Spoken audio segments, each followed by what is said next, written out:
राधे कृष्णा. ओम श्री गुरुभ्यो नमः. श्रीमन्नारायणीयं दशकं 6 विराट् स्वरूपम्.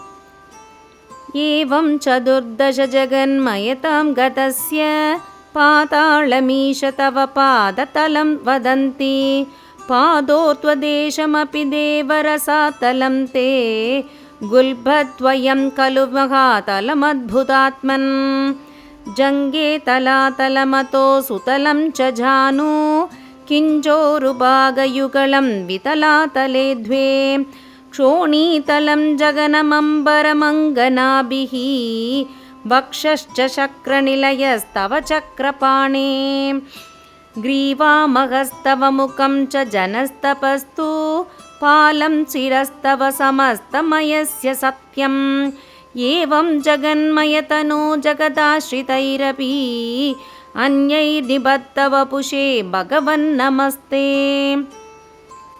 त्वद्ब्रह्मरन्ध्रपदमीश्वर विश्वकन्द छन्दांसि केशवगणास्तव केशपाशाः उल्लासि चिल्लियुगलं दृगिनस्य गेहं पक्ष्मानि रात्रिदिवसौ सविता च नेत्रे निःशेष विश्वरचना च कटाक्षमोक्षः कर्णौ दिशोऽस्वि युगलं तव नासिके द्वे लोपत्रपे च भगवन्नतरोत्तरोष्टौ तारागणाश्च दशना शमनश्च दंष्ट्रां मायाविलासहसितं स्वशितं समीरः जिह्वाजलं वचनमीश शकुन्तपङ्क्तिः सिद्धादयस्वरगणामुगरन्त्रमग्निः देवाबुजास्तनयुगं तव धर्मदेवः पृष्ठं त्वधर्म इह देवमणःसुधांशुः अव्यक्तमेव हृदयाम्बुजमम्बुजाक्ष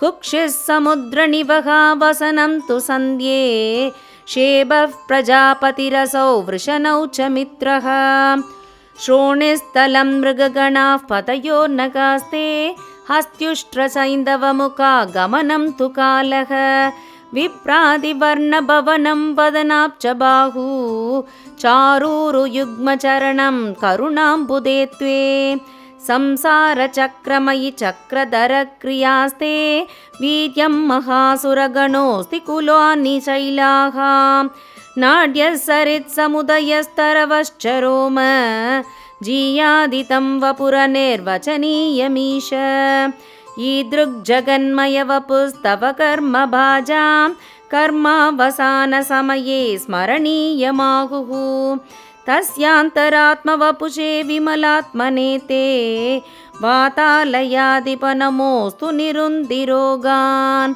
श्रीहरये नमः. श्रीहरये नमः. श्रीहरये नमः.